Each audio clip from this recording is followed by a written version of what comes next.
5 seconds. Start. தலைவர் அவர்களே, மக்கள் எல்லோரும் நல்வாழ்வு வாழ வேண்டும் என்று அனைவரும் அடிக்கடி எடுத்துச் சொல்லி வருகிறோம். அதற்காக மக்களால் தேர்ந்தெடுக்கப்பட்ட ஆட்சிகள் மாநில அளவிலும் சரி, மத்திய அளவிலும் சரி நடைபெற்று வருகின்றன என்பதை நாம் அறிவோம்.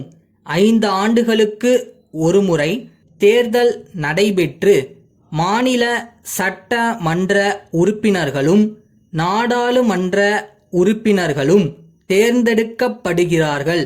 இந்த உறுப்பினர்கள் மக்களுடைய தேவைகளை அறிந்து அவற்றை மன்றங்களில் அவ்வப்போது எடுத்துச் சொல்லி அரசாங்கத்தின் மூலம் நிறைவேற்ற கடமைப்பட்டிருக்கிறார்கள். இதில் முக்கியமான ஒரு விஷயத்தை உங்களுடைய கவனத்திற்கு கொண்டு வர விரும்புகிறேன். மக்களை பொறுத்தவரையில் அவர்கள் தங்களுக்கு எத்தகைய ஆட்சி தேவை என்பதை அறிந்து அத்தகைய ஆட்சியை ஜனநாயக முறையில் அமைத்து கொள்ள வேண்டிய பெரும் பொறுப்பு உடையவர்களாக இருக்கிறார்கள். இந்த நிலையில் மக்களை கல்வி அறிவுள்ளவர்களாக செய்வது மட்டுமல்லாமல் ஜனநாயக அமைப்பில் மக்களுடைய பொறுப்பு என்ன என்பதை அவர்கள் உணரும்படி செய்ய வேண்டியது அவசியம். மக்கள் ஜாதி மத பேதமின்றி ஒருவருக்கொருவர் ஒற்றுமை மனப்பான்மை உடையவர்களாகவும் நாடு முன்னேற வேண்டுமென்ற நல்ல எண்ணம் உடையவர்களாகவும் இருக்க வேண்டும். அத்தகைய எண்ணத்தை அரசியல் தலைவர்களும் சமய தலைவர்களும் மக்களிடையே ஏற்படுத்த வேண்டுமென்று கேட்டுக்கொள்கிறேன். இவற்றுக்கெல்லாம் அடிப்படையாக நாடு பொருளாதாரத்தில் முன்னேற வேண்டியது அவசியம்.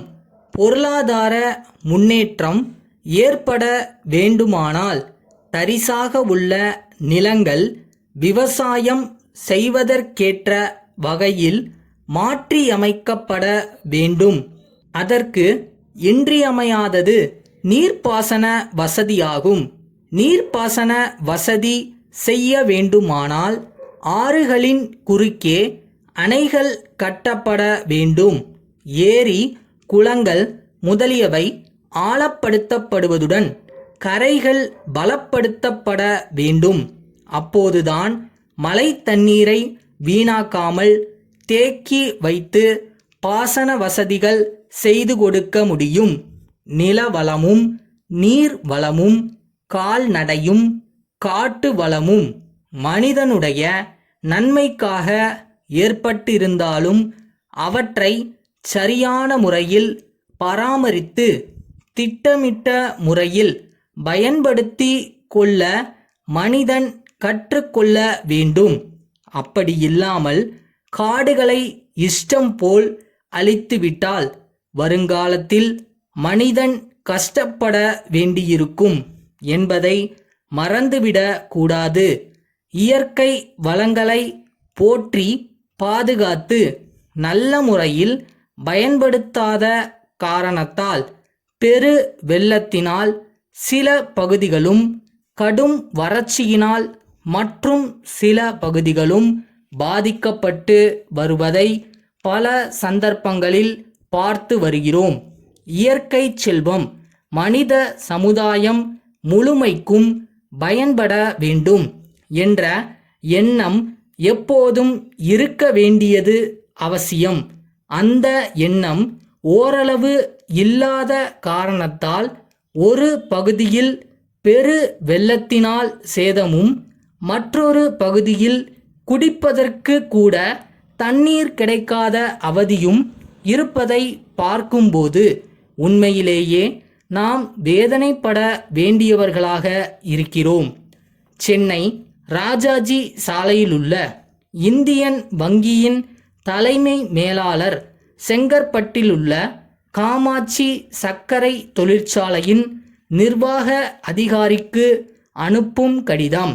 அன்புடையீர், தங்கள் தொழிற்சாலையில் சில புதிய இயந்திரங்களை வாங்கி நிறுவுவதன் மூலம் உற்பத்தியை இரட்டிக்க முடியும் என்று தெரிவித்து அதற்காக விரிவான திட்டத்தை எங்களுக்கு அனுப்பி நிதி உதவி கோரியிருந்தீர்கள். அது பற்றி மேலும் சில விளக்கங்களை கோரியிருந்தோம். அவ்விளக்கங்களும் தங்களிடமிருந்து அண்மையில் கிடைக்கப்பெற்றன. தங்களுடைய விண்ணப்பமும் அத்துடன் இணைத்துள்ள ஆவணங்களும் பரிசீலிக்கப்பட்டு தாங்கள் கோரியிருந்த கடன் தொகையாகிய 20 லட்ச ரூபாய் அனுமதிக்கப்பட்டுள்ளது என்பதை மகிழ்ச்சியுடன் தெரிவித்துக் கொள்கிறோம். மேலும் எங்களுடைய தொழில் அபிவிருத்தி துறை அதிகாரிகளும் தங்கள் தொழிற்சாலையை நேரில் பார்வையிட்டு அவர்களுடைய அறிக்கையை தந்துள்ளார்கள். அந்த அறிக்கையையும் கருத்திற்கொண்டே மேற்படி கடன் தொகையை வழங்க நாம் முன் வந்துள்ளோம். இத்துடன் இணைக்கப்பட்டுள்ள ஆவணங்களை பூர்த்தி செய்து எங்களுக்கு திருப்பி அனுப்பினால் கடன் தொகைக்குரிய காசோலையை உங்களுக்கு அனுப்பி வைக்க முடியும். தங்கள் நம்பிக்கையுள்ள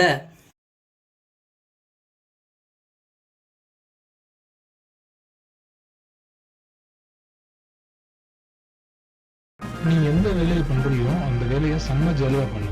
அந்த செம்மையா பண்ற வேலைக்குன்னு தனியா ஒரு பலன் கிடைக்கும்.